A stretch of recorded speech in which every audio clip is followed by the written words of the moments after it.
नमस्कार दोस्तों, मेरा नाम आशीष मिश्रा। आप देख रहे हैं मिश्रा स्पेशल टेक। मुझे बड़ा ताज्जुब होता है जब ऐसे लोग जो एक एजुकेटेड लोग होते हैं और जो थोड़ा सा जिनकी मार्क बनाए हुए मार्क लोग चलने की कोशिश करते हैं, एक प्रेरणा लेते हैं, ऐसे लोग जब एक अनपढ़ों की तरह स्टेटमेंट देते हैं तो मुझे बड़ा ताज्जुब होता है कि यार ये करेंगे क्या, पब्लिक को कौन से मार्ग में लेके जाएंगे।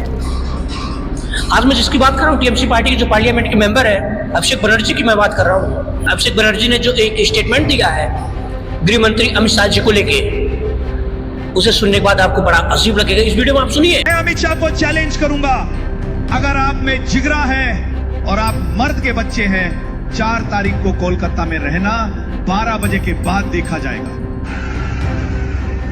आप सुन रहे हैं ना इस वीडियो में, आप देखिए किस तरीके से इस वीडियो में वो स्टेटमेंट देते हैं कि अगर जिगरा है और मर्द के बच्चे हैं तो 4 मई को 12 बजे वेस्ट बंगाल में रह के दिखाएं, पता चलेगा उन्हें। अरे पता क्या चलना, जितनी तुम्हारी एज है ना उतनी अमित शाह जी के पास पॉलिटिक्स का एक्सपीरियंस है, लेकिन ये चीजें उनको पता ही नहीं।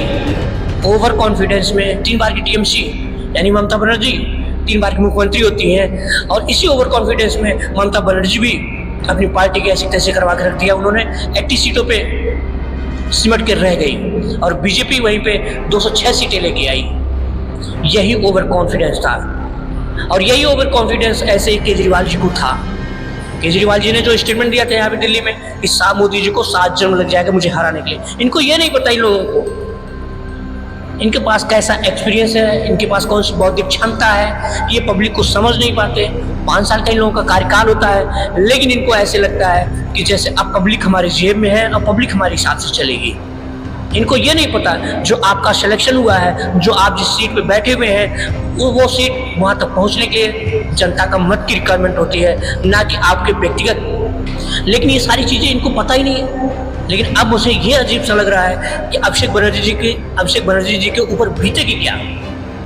मर्द का बच्चा, जिगरा, ऐसे ऐसे जो वर्ड्स हैं, ये वर्ड्स अब उनके ऊपर पता चलेगा कि वेस्ट बंगाल में वो कैसे रहेंगे।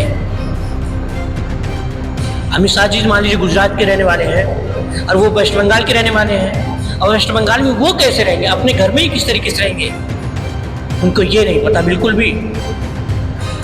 उनके पैरों के तले जमीन खिसक जाएगी अब उनके साथ जो पार्टी करेगी, क्योंकि जो उन्होंने गलत तरीके से धन को अर्जित किया होगा, गलत तरीके से अपनी प्रॉपर्टियों को बनाया होगा, क्योंकि पॉलिटिक्स में सभी लोगों को पता है, अच्छे तरीके से लोगों को पता है कि कितना भ्रष्टाचार वेस्ट बंगाल में लोगों ने कर रखा था। और पॉलिटिक्स में जो पॉलिटिशियन है तो किस किस तरीके से उनके पास कितना अपार धन होता है और किस किस तरीके का वो धन होता है और वो कहाँ कहाँ से धन आया हुआ होता है, ये हर व्यक्ति को पता है। और जो कि टीएमसी काफ़ी ज़्यादा भ्रष्टाचार में एडवांस है। कभी बांग्लादेशियों को एंट्री दिला देना, मतलब अपनी व्यक्तिगत फायदे के चक्कर में, डेवलपमेंट ना करना अपने व्यक्तिगत फायदे के चक्कर में। और यही ओवर कॉन्फिडेंस और यही अनडेवलपमेंट, यही लोग शायद दुर्व्यवहार जो कि आज टीएमसी को डिस्टर्ब करके रख दिया। और कहते हैं ना कि जब भारत का अभिन्न वो अंग है, जब भारत का वो अंग है वेस्ट बंगाल, फिर भी वहां जाने के बाद आपको लगेगा जैसे एक अलग ही कंट्री में आए हुए हैं। वो स्टेट आपको लगेगा ही नहीं। क्यों? क्योंकि वहां का जो सिस्टम है वो सबसे गंदा सिस्टम है, भ्रष्टाचार में इस तरीके से उलिप्त है, आपको पता ही नहीं चल पाएगा कि इतना बैक है वो, क्योंकि अनडेवलप हो चुका है वो, एक तरीके से कट चुका है। जिस तरीके से आपको वहां आप जाएंगे तो आपको लगेगा हम एक अलग दिशा में जा रहे हैं, यहाँ पे अनडेवलपमेंट है बिल्कुल। तो अब उनके ऊपर अभिषेक बनर्जी जी के ऊपर क्या बीतेगी अब वही जानेंगे। और जिस तरीके से वहाँ सनातनियों के साथ, जिस तरीके भगवान राम से जाना पहचाना जाने वाला ये कंट्री है भारत, और यदि भारत में भगवान राम से संबंधित चीज़ें या कोई प्रोग्राम हो रहा है, उस प्रोग्राम को क्लोज करवाना, उस प्रोग्राम को ना होने देना, ये बड़ा दुर्भाग्य की बात है। जो कि ममता बनर्जी के टाइम पे ये सब सारी चीज़ें देखी गई थी। कभी दुर्गा पूजा पे तोड़फोड़ हो जाना, कभी हिंदुओं या सनातनियों के कोई फेस्टिवल हो रहा है उसमें तोड़फोड़ होना, ये आम बात वहाँ पे थी। और जब भारत में रह के ये समस्याएं भारत के लोग या भारत के सनातनी इसको फेस करें, ये तो बड़ा दुर्भाग्य की बात है। ऐसा होना नहीं चाहिए बिल्कुल भी। और जिस तरीके से अब की बार बीजेपी ने वहाँ पे अपनी मौजूदगी दिखाई है ना, इतिहास में जिस तरीके से ऐतिहासिक जीत उसने हासिल की है ना, उसे देखने के बाद या उसे सुनने के बाद अच्छे लोग फेल हो जाएंगे भाई साहब। क्योंकि बीजेपी जो पार्टी है, पहले तो नहीं, लेकिन जब से नरेंद्र मोदी जी आए हुए हैं, अमित शाह जी भी हैं, जब से ये काफ़ी एक अलग तरीके की पार्टी है। इसको बहुत हल्के में जो ले रहा है ना, मुझे लगता है उसकी बौद्धिक क्षमता बड़ी कम है, उसके समझने की क्षमता कम है। कहते हैं ना, कभी कभी इस शेर को सवा शेर जरूर मिलता है। ये जो ओवर कॉन्फिडेंस में जो दो एक बार के चीफ मिनिस्टर हो गए और इन्होंने ओवर कॉन्फिडेंस में बोला कि बस अब जनता हमारे हिसाब किताब से चलने वाली है, जनता हमारे जेब में है। क्योंकि उनको ये पता होता है कि मैं जो कुछ लालच और प्रलोभन दे रहा हूँ उससे जनता हमारे फेवर में हमारी तरफ रहेगी। लेकिन ऐसा नहीं है, जनता को सारी चीज़ें पता होती है कि हमें कब कहाँ पे किसके साथ रहना है। ममता बनर्जी को जिस तरीके से बांग्लादेश से इतना ज़्यादा प्रेम था, और वो प्रेम हमेशा 3 बार का बना हुआ था, जिसकी वजह से 3 बार के मुख्यमंत्री थे। लेकिन अब प्रेजेंट टाइम में जो है SIR के माध्यम से जिस तरीके से बांग्लादेशियों को वोट कटा है, वहाँ से घुसपैठियों को बाहर निकाला गया है, और उसी का परिणाम आज है कि ममता बनर्जी को हारना पड़ा।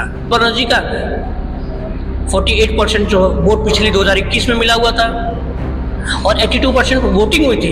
लेकिन SIR होने के बाद वोट कटता है और बढ़ चढ़ के लोगों ने वोटिंग की है। वहाँ पे सनातनियों ने बढ़ चढ़ के वोटिंग की है, जिसकी वजह से आज परिणाम ये मिला कि 206 पे बीजेपी पहुँच गई और 92% वोटिंग हुई है वेस्ट बंगाल में।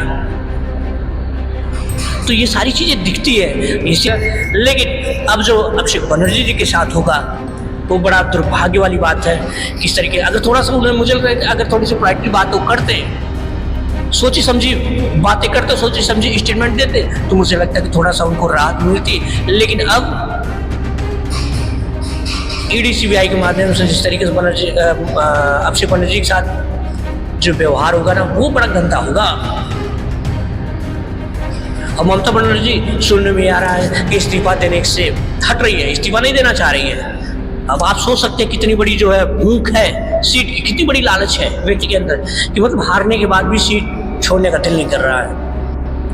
और मुझे लगता है अगर कहीं ये दोनों पार्टियां 140 के नज़दीक होती ना, ममता बनर्जी, तो बड़ी हालत खराब हो जाती है बीजेपी की। और ये तो है कि 80 सीटों पर सिमटने के बाद भी ये स्थिति है कि वो सीट छोड़ना नहीं चाह रही, इस्तीफा देना नहीं चाह रही है।